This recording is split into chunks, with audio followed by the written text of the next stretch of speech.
ನಮಸ್ಕಾರ, ಎಸಿಎನ್ ವಾರ್ತೆಗಳಿಗೆ ಸ್ವಾಗತ. ನಾನು ಶ್ರೀನಿವಾಸ್ ಪೂಜಾರ್.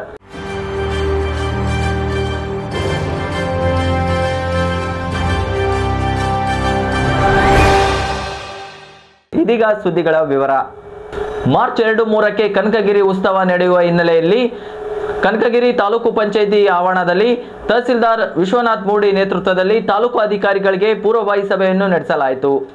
ಪೂರ್ವಭಾವಿ ಸಭೆ ಪಟ್ಟಣದ ತಾಲೂಕು ಪಂಚಾಯಿತಿಯ ಸಭಾಂಗಣದಲ್ಲಿ ಕನಕಗಿರಿ ಉತ್ಸವ ಕುರಿತು ತಹಸೀಲ್ದಾರರಾದ ವಿಶ್ವನಾಥ್ ಮುರುಡೆ ನೇತೃತ್ವದಲ್ಲಿ ತಾಲೂಕಿನ ವಿವಿಧ ಅಧಿಕಾರಿಗಳಿಗೆ ಬುಧವಾರ ಪೂರ್ವ ಸಭೆ ಏರ್ಪಡಿಸಲಾಗಿತ್ತು.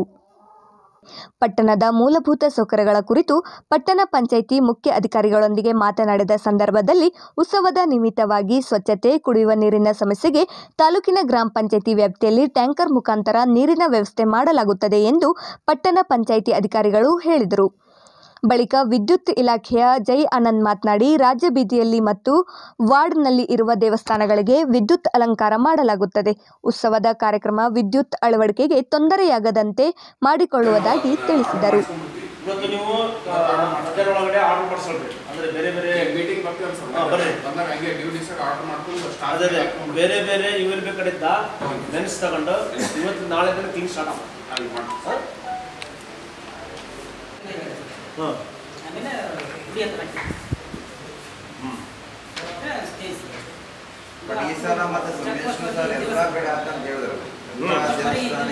ಅಲ್ಲ, ನಾವು ಎಲ್ಲ ಸರ್ಕಲ್ಗೆ ಹಾಕ್ಸ್ತೀವಿ ನಾವು ಲೈಟ್.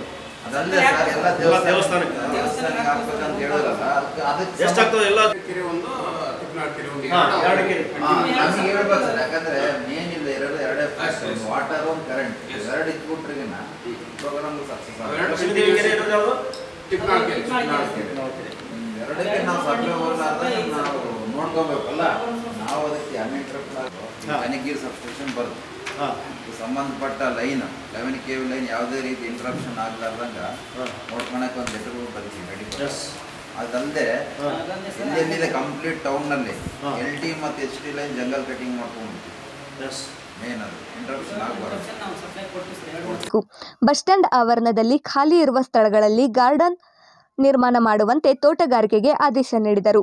ಈ ಬಾರಿ ಕನಕಗಿರಿ ಆಕಾಶದಿಂದ ವೀಕ್ಷಣೆ ಮಾಡಲು ಹೆಲಿಕಾಪ್ಟರ್ ನಿಲ್ದಾಣ ಸ್ಥಳ, ಉತ್ಸವ ನಡೆಯುವ ಸ್ಥಳಗಳನ್ನು ವೀಕ್ಷಣೆ ಮಾಡಲಾಯಿತು. ಈ ಸಭೆಯಲ್ಲಿ ಆರೋಗ್ಯ ಇಲಾಖೆ, ಪೊಲೀಸ್ ಇಲಾಖೆ, ಶಿಕ್ಷಣ ಇಲಾಖೆ, KEB ಇಲಾಖೆ, ಪಟ್ಟಣ ಪಂಚಾಯಿತಿ ಹಾಗೂ ವಿವಿಧ ಇಲಾಖೆಗಳು ಮತ್ತು ಅಧಿಕಾರಿಗಳು ಭಾಗವಹಿಸಿದ್ದರು.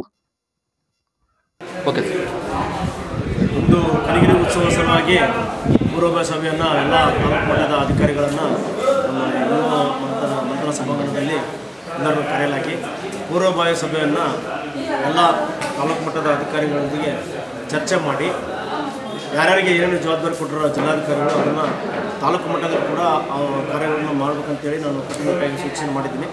ಮತ್ತು ಸ್ಟೇಜ್ನಲ್ಲಿ 2 ಸ್ಟೇಜ್ಗಳು ಇರ್ತವೆ. ಒಂದು ನಮ್ಮ ಕನಕರಾಯ ಗುಡಿ ಹತ್ರ ಒಂದು ಮೇನ್ ಸ್ಟೇಜ್ನಲ್ಲಿ 2 ಸ್ಟೇಜ್ಗಳು ಇರ್ತವೆ.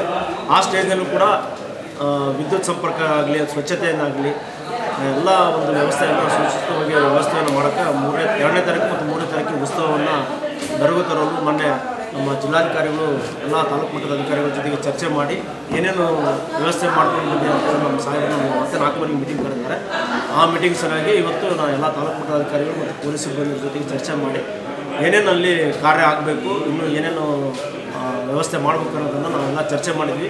ಈಗ ಆಲ್ರೆಡಿ ನಾವು ನಮ್ಮ ತಾಲೂಕು ಮಟ್ಟದ ಅಧಿಕಾರಿಗಳನ್ನು ಚರ್ಚೆ ಮಾಡಿ ಯಾರ್ಯಾರು ಏನೇನು ಕೆಲಸ ಮಾಡಬೇಕು ನಾವು ಎಲ್ಲ ಕೆಲಸಗಳನ್ನು ಕಟ್ಟುನಿಟ್ಟಾಗಿ ಮಾಡಲು ಸೂಚನೆಯನ್ನು ನೀಡಿದ್ದೀನಿ. ಅದೇ ರೀತಿಯಾಗಿ ಮಾನ್ಯ ಜಿಲ್ಲಾಧಿಕಾರಿಗಳು ಮತ್ತು ಜಿಲ್ಲಾ ಮಟ್ಟದ ಅಧಿಕಾರಿಗಳ ಜೊತೆಗೆ 4 ಗಂಟೆ ಸಭೆ ಇದೆ. ಆ ಸಭೆ ನಂತರ ಏನೇನು ಆಗಿದೆ ಅಂತ ಮುಂದೆ ನಾವು ಥ್ಯಾಂಕ್ ಯು ಸರ್. ಕನಕಗಿರಿ ತಾಲೂಕಿನ ಸುಳೇಕಲ್ ಗ್ರಾಮಕ್ಕೆ ಪ್ರೌಢಶಾಲೆ ನಿರ್ಮಾಣಕ್ಕೆ ಹಣ ಮಂಜೂರು ಮಾಡಬೇಕೆಂದು ಒತ್ತಾಯಿಸಿ ಕನಕಗಿರಿಯ ವಾಲ್ಮೀಕಿ ವೃತ್ತದಲ್ಲಿ ವಿದ್ಯಾರ್ಥಿಗಳು ಹಾಗೂ SFI ನೇತೃತ್ವದಲ್ಲಿ ಪ್ರತಿಭಟನೆ ನಡೆಯಿತು. ಕನಕಗಿರಿ ಪಟ್ಟಣದ ವಾಲ್ಮೀಕಿ ವೃತ್ತದಲ್ಲಿ SFI ಸಂಘಟನೆ ಮತ್ತು ಸುಳೇಕಲ್ ಗ್ರಾಮದ ವಿದ್ಯಾರ್ಥಿಗಳು ಪ್ರತಿಭಟನೆ ನಡೆಸಿದ್ದಾರೆ. ವಿದ್ಯಾಭ್ಯಾಸ ಮಾಡಲು ಹೋಗುತ್ತಿದ್ದಾರೆ. ಆದ್ದರಿಂದ ಕೂಡಲೇ ಪ್ರೌಢಶಾಲೆ ಅವಶ್ಯಕತೆ ಇದ್ದು ಜಾಸ್ತಿ ಹೆಣ್ಣು ಮಕ್ಕಳು ದೂರದ ಊರಿಗೆ ಹೋಗಿ ಕಲಿಯಲು ಬಸ್ ಸಮಸ್ಯೆ ಆಗುತ್ತಿದೆ. ಸರಿಯಾದ ವ್ಯವಸ್ಥೆ. ಸುಳೇಕಲ್, ಬೆನಕನಾಳ್, ತಿಪ್ಪನಾಳ್ ಸೇರಿದಂತೆ 400 ವಿದ್ಯಾರ್ಥಿಗಳು ಪ್ರೌಢಶಾಲೆ ವಿದ್ಯಾಭ್ಯಾಸಕ್ಕಾಗಿ ಕೆಸರಹಟ್ಟಿ, ಕನಕಗಿರಿ ಹಾಗೂ ಗಂಗಾವತಿಗೆ ತೆರಳಬೇಕಾಗಿದೆ. ಹೆಚ್ಚಾಗಿ ವಿದ್ಯಾರ್ಥಿನಿಯರು ಇರುವುದರಿಂದ ಬಸ್ ಸಮಸ್ಯೆ, ದೂರದ ದಾರಿ, ಸಮಯದ ಅಭಾವ, ಮನೆಗಳಿಗೆ ಸರಿಯಾದ ಸಮಯಕ್ಕೆ ಸೇರಲಾಗುತ್ತಿಲ್ಲ ನಮ್ಮ ಮಕ್ಕಳು ಎಂದು ತಂದೆ ತಾಯಿಗಳು ಎದುರುತ್ತಿದ್ದಾರೆ. ಎಸ್ಎಫ್ಐ ಸಂಘಟನೆಯ ಅಧ್ಯಕ್ಷರಾದ ಅಮರೇಶ್ ಕಡಗದ್ ಹಾಗೂ ಕಾರ್ಯದರ್ಶಿ ಶಿವಕುಮಾರ್ ಮತ್ತು ವಿದ್ಯಾರ್ಥಿಗಳು ಶಿರಸ್ತೆದಾರರಿಗೆ ಮನವಿ ಪತ್ರ ಸಲ್ಲಿಸಿದರು. ಎಸ್ಎಫ್ಐ ರಾಜ್ಯಾಧ್ಯಕ್ಷರಾದ ಅಮರೇಶ್ ಕಡಗದ್ ಮಾತನಾಡಿ, ದೂರದ ಊರಿನಿಂದ ಕಲಿಕೆಗೆ ಹೋಗುವ ವಿದ್ಯಾರ್ಥಿಗಳಿಗೆ ಉಪಯೋಗವಾಗಲೆಂದು ಸರ್ಕಾರದಿಂದ ಸೈಕಲ್ ವಿತರಣೆ ಮಾಡುತ್ತಿದ್ದರು. ವಿತರಣೆ ಸ್ಥಗಿತಗೊಂಡು ಕೆಲವು ವರ್ಷಗಳು ಈ ಅಧಿವೇಶನದಲ್ಲಿ ಪ್ರೌಢಶಾಲೆ ನಿರ್ಮಾಣಕ್ಕೆ ಆದ್ಯತೆ ನೀಡಬೇಕು, ಇಲ್ಲವೇ ಸೈಕಲ್ ವಿತರಣೆ ಕಾರ್ಯ ಕೈಗೊಳ್ಳಬೇಕು ಎಂದರು. ರಾಜ್ಯ ಸರ್ಕಾರಕ್ಕೆ ವಿದ್ಯಾರ್ಥಿ ಫೆಡರೇಷನ್ ಎಸ್ಎಫ್ಐ ಸಂಘಟನೆ ಒತ್ತಾಯ ಮಾಡೋದೇನಂತಪ್ಪ ಅಂದರೆ, ಇದೇ ತಿಂಗಳು 16ನೇ ತಾರೀಕಿಗೆ ರಾಜ್ಯ ಸರ್ಕಾರ ಬಜೆಟ್ ಮಂಡನೆ ಮಾಡ್ತಾಯಿದೆ. ಆ ಬಜೆಟಲ್ಲಿ ಶಿಕ್ಷಣಕ್ಕೆ ಶೇಕಡ 30% ಅನುದಾನ ಕೊಡಬೇಕಂತೇಳಿ ಏನು ಹಿಂದೆ ಕೊಠಾರಿ ಆಯೋಗ ಶಿಫಾರಸ್ಸಿತ್ತು. ಆ ಶಿಫಾರಸ್ಸಿನ ಅನುದಾನ ರಾಜ್ಯ ಸರ್ಕಾರ ಕನಿಷ್ಠ 30% ಶಿಕ್ಷಣಕ್ಕಾಗಿ ತೆಗೆದಿಡಬೇಕಂತೇಳಿ ಈ ಸಂದರ್ಭದಲ್ಲಿ ಒತ್ತಾಯ ಮಾಡ್ತು. ಜೊತೆಗೆ ಇಡೀ ರಾಜ್ಯದಲ್ಲಿ ಇವತ್ತು ಸರ್ಕಾರಿ ಶಾಲೆಗಳು ಉಳಿದಿರೋದು ಯಾರಿಂದಂತಪ್ಪ ಅಂದರೆ, ರಾಜ್ಯದಲ್ಲಿರ್ತಕ್ಕಂಥ ದಲಿತರು, ಬಡವರು, ಕೂಲಿ ಕಾರ್ಮಿಕರು ಮತ್ತು ಗ್ರಾಮೀಣ ಪ್ರದೇಶದ ಮಕ್ಕಳಿಂದ. ಅಂಥ ಅತಿ ಹೆಚ್ಚು ಗ್ರಾಮೀಣ ಪ್ರದೇಶದ ಮಕ್ಕಳು ಓದ್ತಕ್ಕಂಥ ಸರ್ಕಾರಿ ಶಾಲಾ ಕಾಲೇಜುಗಳಲ್ಲಿ ಇವತ್ತು ಮೂಲಭೂತ ಸೌಲಭ್ಯಗಳ ಕೊರತೆ ಇದೆ.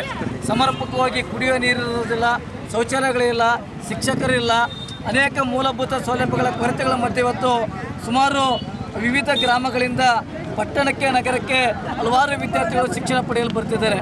ಕನಕಗಿರಿ ಭಾಗಕ್ಕೆ ಬರ್ತಕ್ಕಂಥ ಸುಳೇಕಲ್ಲು, ಕಲಿಕೇರಿ, ವಿವಿಧ ಗ್ರಾಮದಿಂದ ಬರ್ತಕ್ಕಂಥ ವಿದ್ಯಾರ್ಥಿಗಳಿಗೆ ಬಸ್ಸಿನ ಅನಾನುಕೂಲ ತುಂಬ ಇದೆ. ಬಸ್ಸಿನ ಸೌಲಭ್ಯ ಕೊರತೆಯಿಂದ ಸಮರ್ಪಕವಾಗಿ ಶಿಕ್ಷಣ ಪಡೆಯುವಲ್ಲಿ ವಿದ್ಯಾರ್ಥಿಗಳಿಗೆ ಕುಂಠಿತ ಆಗುತ್ತಿದೆ. ಹಾಗಾಗಿ ಇದನ್ನು ಮನಗಂಡು ಮಾನ್ಯ ಜಿಲ್ಲಾ ಉಸ್ತುವಾರಿ ಸಚಿವರಲ್ಲಿ ಎಸ್ಎಫ್ಐ ಸಂಘಟನೆ ಒತ್ತಾಯ ಮಾಡೋದು ಏನಂತಪ್ಪ ಅಂದರೆ, ಸುಳೇಕಲ್ ಗ್ರಾಮಕ್ಕೆ ಸರ್ಕಾರಿ ಪ್ರೌಢಶಾಲೆ ಮಂಜೂರು ಮಾಡಬೇಕು ಮತ್ತು ಏನು ವಿದ್ಯಾರ್ಥಿಗಳಿಗೆ ತುಂಬ ಉಪಯುಕ್ತ ಆಗ್ತಕ್ಕಂಥ ಆಹಾರ ಇರ್ಬೋದು ಮತ್ತು ಹಿಂದೆ ಸೈಕಲ್ ವಿತರಣೆ ಏನು ಮಾಡ್ತಾಯಿದ್ರು, ಆ ಸೈಕಲ್ ವಿತರಣೆ ನಿಲ್ಲಿಸಿರೋದ್ರಿಂದ ವಿದ್ಯಾರ್ಥಿಗಳಿಗೆ ತುಂಬ ಸಮಸ್ಯೆ ಆಗಿದೆ. ಮತ್ತು ಈ ಅವಧಿಯಲ್ಲಿ, ಈ ಶೈಕ್ಷಣಿಕ ಅವಧಿಯಲ್ಲಿ ಈ ಬಜೆಟಲ್ಲಿ ಸರ್ಕಾರಿ ಶಾಲೆ ಮಂಜೂರು ಮಾಡಬೇಕು, ಸೈಕಲ್ ವಿತರಣೆ ಮಾಡಬೇಕು, ಶಿಕ್ಷಣಕ್ಕೆ ಹೆಚ್ಚಿನ ಅನುದಾನ ಕೊಡೋದ್ರ ಮೂಲಕ ವಿದ್ಯಾರ್ಥಿಗಳಿಗೆ, ಸರ್ಕಾರಿ ಶಾಲಾ ಕಾಲೇಜುಗಳಿಗೆ ಬಲಪಡಿಸ್ತಕ್ಕಂಥ ಕೆಲಸವನ್ನು ರಾಜ್ಯ ಸರ್ಕಾರ ಮಾಡಬೇಕಂತೇಳಿ ಇವತ್ತು ಸಾಂಕೇತಿಕವಾಗಿ ಹೋರಾಟ ಮಾಡಿ ಮನವಿ ಪತ್ರ ಕೊಡ್ತಿದ್ದಾರೆ. ಇದು ಸುಳೇಕಲ್ಲು, ನಮ್ಮ ಊರು ಸುಳೇಕಲ್ಲು. ನಮಗೆ ಸರ್ಕಾರಿ ಶಾಲೆಯ ಇದು ಹೈಸ್ಕೂಲ್ನ ಅವಶ್ಯಕತೆ ಇದೆ. ನಮ್ಮ ಊರಲ್ಲಿ ಹೈಸ್ಕೂಲ್ ಇಲ್ಲ. ಅದಕ್ಕಾಗಿ ನಾವು 8 ಕಿಲೋಮೀಟರ್ ಅಥವಾ 6 ಕಿಲೋಮೀಟರ್ ಇರುವ ಕೆಸರಹಟ್ಟಿ ಹಾಗೂ ಕನಕಗಿರಿಗೆ ಬರುತ್ತಿದ್ದೇವೆ. ನಮಗೆ ಬಸ್ ಕೊರತೆ ಇದೆ. ಬಸ್ಸನ್ನು ಮಂಜೂರು ಬಸ್ಸನ್ನು ನೀಡಿದೆ. ಈಗ ಹೈಸ್ಕೂಲನ್ನು ನಮ್ಮ ಶಾಲೆಯಲ್ಲಿ ಮಂಜೂರು ಮಾಡಬೇಕೆಂದು ತಮ್ಮಲ್ಲಿ ವಿನಂತಿಸಿಕೊಳ್ಳುತ್ತೇವೆ. ಅದಕ್ಕಾಗಿ ನಾವು ಇಲ್ಲಿ ಪ್ರತಿಭಟನೆ ಮಾಡಲು ಬಂದಿದ್ದೇವೆ. ನನ್ನ ಹೆಸರು ಶ್ರೀಲಕ್ಷ, ನಾನು 9th ಸ್ಟ್ಯಾಂಡರ್ಡ್. ನನ್ನ ಸುಳೇಕಲ್ ನನ್ನ ಗ್ರಾಮ. ನಾವು ನಮ್ಮ ಸ್ಕೂಲ ನಮ್ಮೂರಲ್ಲಿ ಹೈಸ್ಕೂಲು ಕೊರತೆ ಇದೆ. ಮತ್ತು ನಾವು ಕೆಸರಟ್ಟಿಗೆ ಇಲ್ಲ ಕನಗಿರಿಗೆ ಹೋಗ್ತಿದ್ವಿ. ನಮಗೆ ಸರಿಯಾದ ಸಮಯಕ್ಕೆ ಬಸ್ ಇಲ್ಲ. ಮತ್ತು ನಾವು 6-7 ಕಿಲೋಮೀಟರ್ ನಡ್ಕೊಂತಬೇಕು. ಮತ್ತು ಸರಿಯಾಗಿ ನಮಗೆ ಬಸ್ ನಿಲ್ಲಿಸಲ್ಲ. ಆದ ಕಾರಣ ನಮ್ಮೂರಲ್ಲಿ ಹೈಸ್ಕೂಲ್ ಇಲ್ಲ. ನಮಗೆ ತೊಂದರೆ ಆಗದಷ್ಟು ನಮ್ಮ ತಂಗಿ ಮತ್ತು ನಮ್ಮ ತಮ್ಮಂದಿರಿಗೆ ಕೂಡ ಈ ಥರ ತೊಂದರೆ ಆಗಬಾರ್ದು. ಆದ ಕಾರಣ ನಮ್ಮ ಸುಳೇಕಲ್ ಗ್ರಾಮಕ್ಕೆ ಹೈಸ್ಕೂಲ್ ಮಂಜೂರು ಮಾಡಬೇಕೆಂದು ಈ ಪ್ರತಿಭಟನೆಯಲ್ಲಿ ಎಸ್ಎಫ್ಐ ಅಧ್ಯಕ್ಷರು, ಕಾರ್ಯದರ್ಶಿ ಹಾಗೂ ಸುಳೇಕಲ್ ಗ್ರಾಮದ ವಿದ್ಯಾರ್ಥಿಗಳು, ಊರಿನ ಗುರು ಹಿರಿಯರು ಭಾಗವಹಿಸಿದ್ದರು. ಕನಕಗಿರಿ ತಾಲೂಕಿನ ಬಸರಾಳ್ ಗ್ರಾಮ ಪಂಚಾಯಿತಿ ವ್ಯಾಪ್ತಿಗೆ ಬರುವ ಕೂಲಿ ಕಾರ್ಮಿಕರಿಗೆ ವಿವಿಪ್ಯಾಟ್ ಮೂಲಕ ಮತದಾನ ಜಾಗೃತಿ ಮೂಡಿಸಲಾಯಿತು. ಕನಕಗಿರಿ ತಾಲೂಕಿನ ಬಸರಾಳ ಗ್ರಾಮದಲ್ಲಿ ಗ್ರಾಮ ಪಂಚಾಯಿತಿ ವತಿಯಿಂದ ಕೂಲಿಕಾರರಿಗೆ ನಾಳು ಹೂಳೆತ್ತುವ ಕೆಲಸ ನೀಡಲಾಗಿದ್ದು, ಈ ವೇಳೆ ತಾಲೂಕಿನ ಸ್ವಿಪ್ ಸಮಿತಿ ವತಿಯಿಂದ ಕಾಮಗಾರಿ ಸ್ಥಳದಲ್ಲಿ ಇಂದು ಮತದಾನ ಜಾಗೃತಿ ಕಾರ್ಯಕ್ರಮವನ್ನು ನಡೆಸಲಾಯಿತು. ಈ ವೇಳೆ ಸೆಕ್ಟರ್ ಅಧಿಕಾರಿ ನಿಂಬಪ್ಪ ಯರವಣಿಕೆ ಅವರು ಮಾತನಾಡಿ, 18 ವರ್ಷ ಮೇಲ್ಪಟ್ಟ ಪ್ರತಿಯೊಬ್ಬರೂ ಮತದಾನ ಮಾಡಬೇಕು. ಯಾರು ಗುರುತಿನ ಚೀಟಿ ಹೊಂದಿಲ್ಲವೋ ಅವರು ಕೂಡಲೇ ಮತದಾರರ ಪಟ್ಟಿಯಲ್ಲಿ ತಮ್ಮ ಹೆಸರನ್ನು ನೋಂದಾಯಿಸಿ. ಮತದಾನ ಪವಿತ್ರವಾದದ್ದು. ಯಾರು ಮತದಾನದಿಂದ ಹೊರಗುಳಿಯದೆ ಪ್ರತಿಯೊಬ್ಬರೂ ಕಡ್ಡಾಯವಾಗಿ ಮತದಾನ ಮಾಡುವಂತೆ ತಿಳಿಸಿದರು.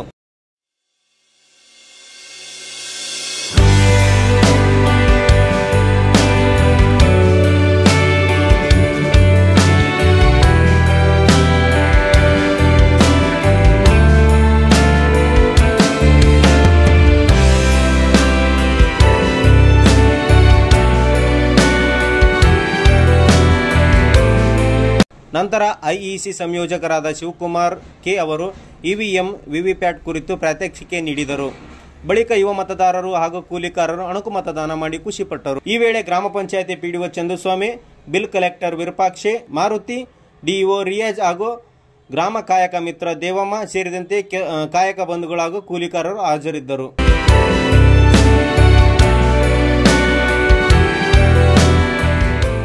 ಜಿ ಕನ್ನಡದ ವಾಹಿನಿಯಲ್ಲಿ ಶೀಘ್ರದಲ್ಲೇ ನಡೆಯುತ್ತಿರುವ ಮಹಾನಟಿ ಎಂಬ ರಿಯಾಲಿಟಿ ಶೋಗೆ ಕೊಪ್ಪಳದ ಗವಿಮಠ ರಸ್ತೆಯಲ್ಲಿರುವ ಮಾಸ್ತಿ ಇಂಗ್ಲಿಷ್ ಮೀಡಿಯಂ ಸ್ಕೂಲ್ ಆವರಣದಲ್ಲಿ ಆಡಿಷನ್ ಪ್ರಕ್ರಿಯೆ ನಡೆಯಲಿದೆ.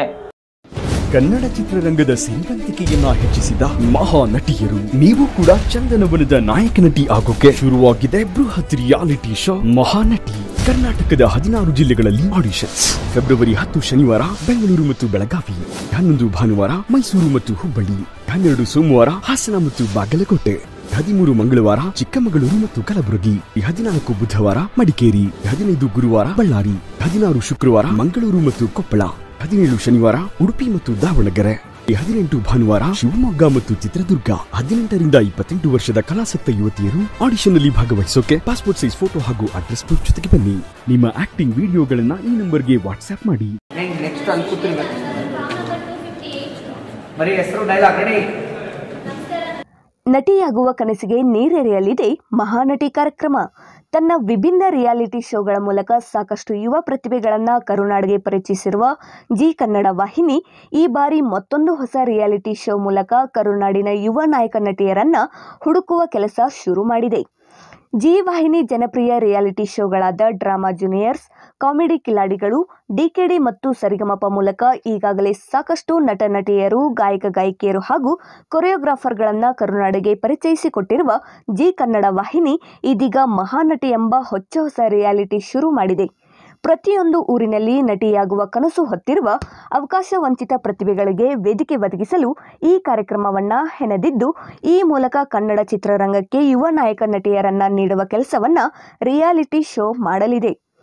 ಕರುನಾಡಿನ ಧೀಮಂತ ನಾಯಕ ನಟಿಯರ ಸಾಲಿಗೆ ಸೇರಲು ಬಯಸುವ ಎಲ್ಲ ಯುವ ನಾಯಕ ನಟಿಯರಿಗೆ ವೇದಿಕೆ ಕಲ್ಪಿಸಿಕೊಡುವ ಈ ಮಹಾನಟಿ ಕಾರ್ಯಕ್ರಮವು ನಿಮ್ಮ ಕನಸನ್ನ ನನಸು ಮಾಡುವ ನಿಟ್ಟಿನಲ್ಲಿ ನಿಮ್ಮೂರಿಗೆ ಬಂದು ನಿಮ್ಮ ಪ್ರತಿಭೆಯನ್ನ ಗುರುತಿಸಿ ನಿಮ್ಮನ್ನ ಈ ವೇದಿಕೆ ಕರೆತರುವ ಕೆಲಸವನ್ನ ಈ ಮೂಲಕ ಮಾಡಲಿದೆ. ಮಹಾನಟಿ ಎಂಬ ಈ ರಿಯಾಲಿಟಿ ಶೋಗಾಗಿ ಕರ್ನಾಟಕದ 5 ಜಿಲ್ಲೆಗಳಲ್ಲಿ ಆಡಿಷನ್ ಪ್ರಕ್ರಿಯೆ ನಡೆಸಲಿದ್ದು, ಇದರ ಆರಂಭಿಕ ಹಂತವೆಂಬಂತೆ ಇದೇ ಶುಕ್ರವಾರರಂದು ಬೆಳಗ್ಗೆ 9 ಗಂಟೆಗೆ ಮಾಸ್ತಿ ಇಂಗ್ಲಿಷ್ ಮೀಡಿಯಂ ಹೈಸ್ಕೂಲ್ ಬೆಳಗ್ಗೆ 9 ಗಂಟೆಗೆ Masti English medium school Gavimath ರಸ್ತೆ ಕೊಪ್ಪಳ ಇಲ್ಲಿ ಆಡಿಷನ್ ನಡೆಯಲಿದೆ.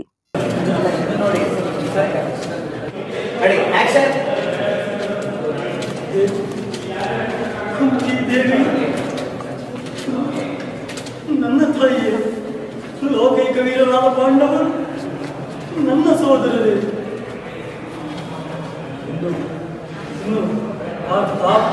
ಗಾಂಡೀವಿ ಧನಂಜಯ ಭೀಮತ್ಸು ಭದ್ರ ಪಾಂಡವ ಎಂಬ ದಶನಾಮಗಳನ್ನು ಹೊತ್ತು ದಶದಿಕ್ಕುಗಳಲ್ಲಿ ಯಾರು ಯುದ್ಧಕ್ಕೆ ನಿಂತರು. ಅಪಜಯನ್ನೇ ಒಂದದ ಆನಂದ ಪಡುವರಿಯಾದ ಅರ್ಜುನ ನನ್ನ ಸಹೋದರನೇ. ಹೇ ಪಾಪಿ ಅರ್ಜುನ, ಹೇ ಪಾಪಿ ಅರ್ಜುನ, ನೀನು ರಣರಂಗದಲ್ಲಿ ರಕ್ತದ ಮಡುವಿನಲ್ಲಿ ಬಿದ್ದ ಒದ್ದಾಡುವುದನ್ನು ಈ ಪಾಪಿ ಕಣ್ಣುಗಳಿಂದ ಹೇಗೆ ನೋಡಿ ಸಹಿಸಲು?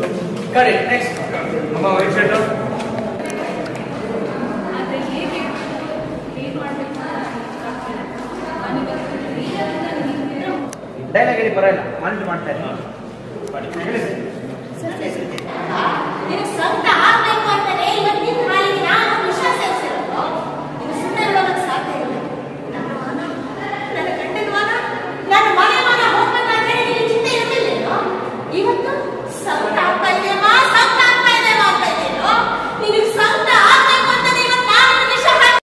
ಇದು ಆಗಿತ್ತು ಇಂದಿನ ಎಸ್ಎನ್ ವಾರ್ತೆಗಳು. ಮುಂದಿನ ಎಸ್ಎನ್ ವಾರ್ತೆಗಳೊಂದಿಗೆ ಮತ್ತೆ ಭೇಟಿಯಾಗೋಣ. ಅಲ್ಲಿವರೆಗೂ ನೋಡ್ತಾ ಇರಿ ಎಸ್ಎನ್ ಚಾನಲ್. ನಾನು ಶ್ರೀನಿವಾಸ್ ಪೂಜಾರ್. ನಮಸ್ಕಾರ.